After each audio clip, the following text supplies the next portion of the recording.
So if you are representing less risk, you'll generally pay less premium, if that makes sense. So as I say, I can't talk in specific terms, but these sort of test standards, methodologies, and so on, if it means we have greater resilience in the building and less risk in that respect, then clearly that's going to be reflected in the insurance premium.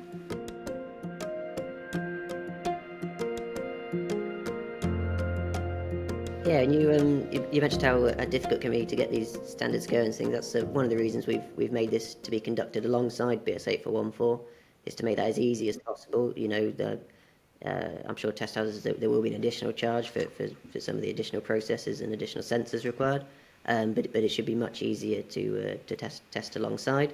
It's going to be freely available on our website, and the FPA, we're going to be offering it alongside any 8414 test to. So it should be an easy transition for people to include that alongside any test.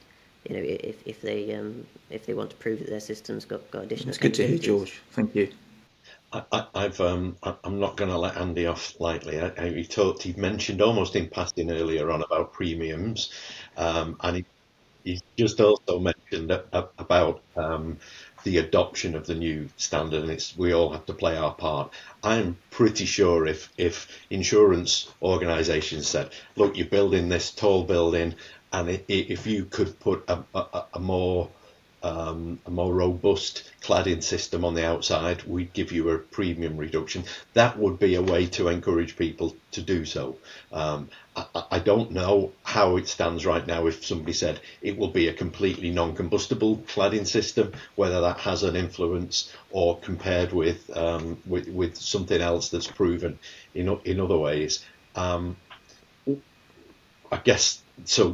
Digging down into that question then, Andy, and sorry to put you on the spot. What impact would something like this have on insurance premiums for buildings? Because that would be a driver for adoption. And follow-on question: what more would insurers want to see to help out with their risk analysis on a tall building? Yeah. No, that's a fair question, Chris, about premium. But as you'll know, I can't ever talk in specific terms. Each insurer will have its own appetite in respect of types of trade and buildings that they may insure. But if we talk in general terms, the sort of the more robust testing, such as RISC 501, it'll give the insurance industry greater confidence in its assessment of clad buildings against the potential for fire loss, and consequently, this would be reflected in the premium. I think it just comes back to the old sort of, I suppose the old point. The old point. That's probably the wrong phrase to use, but the point of insurance and the general insurance principle, that is those that contribute the greater risk to the pool. However you set that criteria within the pool, you're going to pay the most premium. So if you are representing less risk, you'll generally pay less premium, if that makes sense. So as I say, I can't talk in specific terms, but these sort of test standards, methodologies, and so on, if it means we have greater resilience in the building and less risk in that respect, then clearly that's going to be reflected in the insurance premium. Does that answer that one okay? I think it does. I think it does. What you're saying is there's a series of, I'm going to simplify it down into kind of a checkbox almost, and I know it's more sophisticated than that. I hope it is anyway. And you're going through this and say, yes, it's non-combustible cladding. Yes, there's escape routes. Yes, there's whatever. So the risk is reduced, is mitigated by all of these factors, and this would just be one of those factors that mitigate the risk. Absolutely. Okay, and you asked me another question, didn't you, about what else we would want to see. I'm going to go a bit quite wide-ranging on this, if that's all right, Chris, because a number of things have been rattling around my head about this particular question. So, first point maybe to make is that anything that provides greater confidence that the cladding system, or indeed any sort of building type, is going to behave as we expect it to, and in line with any sort of test results from third-party independent test standards, that's got to give us as I say, that sort of great confidence. So why wouldn't we want to see that? It's really when buildings don't behave and much worse as anticipated, and really, you know, the sad example of that, of course, is Grenfell Tower. You know, that does unsettle the insurance industry and how it might treat a building type from an acceptance and indeed a premium perspective, just coming back to the previous point. So more real world scenarios, really. Now, with this particular test methodology that's been developed by the FPA, in time, I guess that may develop further to reflect more sort of real world situations. Perhaps there's a way of reflecting sort of wear and tear on the fabric of the building and how that might impact the overall risk. So we've talked about cladding systems in general, but if we talk about, I don't know, for example, a timber cladding system, you know, and that's treated typically with a fire retardant material, you know, after a few years of weathering, how is that going to perform?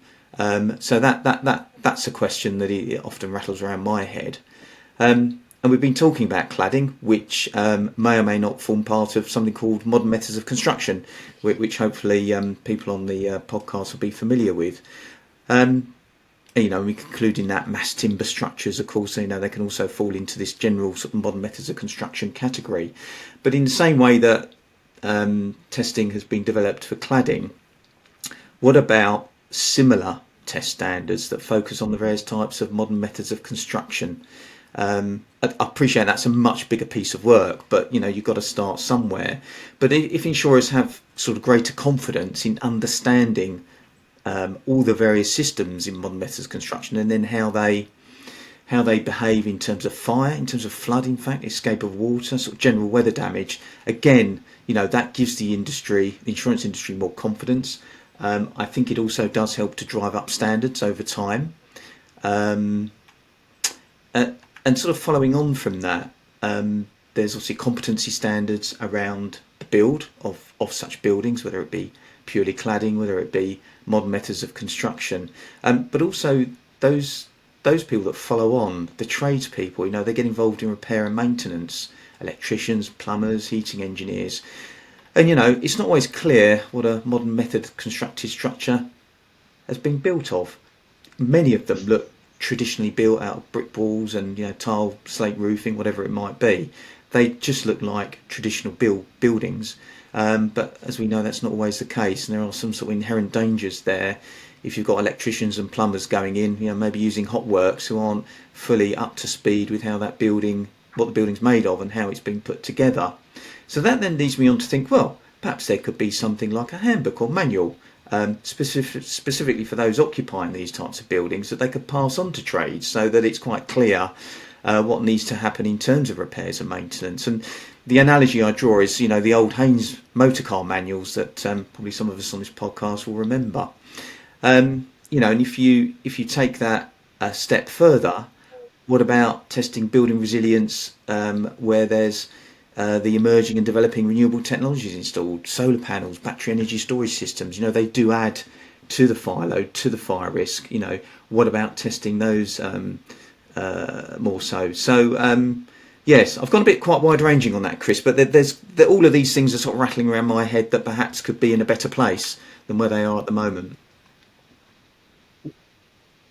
Andy, and for me, I don't think the insurance voice is heard enough. I think there's certainly opportunities for insurers to be listened to more, to be heard more, and all of those points there, I know are buzzing around the industry, whatever the industry is for fire, the construction industry, the energy industry, and I think for insurers, there's a role for the FPA and the RISCAuthority, I suppose, to help insurers get connected into all of those discussions, because they're ongoing, and be interesting to see how insurers' view on those is. George, just Andy talked about future developments of RISC 501, and I know it's not published yet, so we're kind of putting the cart before the horse. But what is the scope for looking at, once people have begun using this test method in earnest? What's the scope for further developments?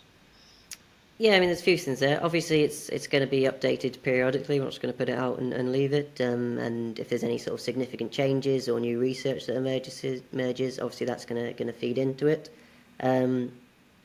More specifically, we've got a method in there for measuring and assessing smoke toxicity, but there's no criteria in the standard at the moment. So at the moment, we just want it to be used as a tool for comparing cladding systems, and customers then have the option of picking one that is potentially less toxic from a smoke point of view. But as the area develops, the measurements are there, the data will be gathered there from test to test, and there's the option there in the future to introduce criteria, if an appetite and the research backing appropriate criteria emerges. The other thing we're doing is, although we've produced the standards, going to be available on our website, we are sharing the research with the BSI committee. So going forward to make BS 8135, which will be the replacement to BR 135. Like I say, several years off, but we are going to share the research that we've done. That's the most valuable bit here, and we're going to share that with them and hope to make some significant changes, because although they'll have a life safety perspective, there's lots of changes here that we think are crucial and need to be made. And we're also going to share it with the European Commission, who are currently working on a facade test for Europe as well. So we're involved in that. It won't be adopted in the UK, but we're still going to share our research with them and hope to improve fire safety across Europe.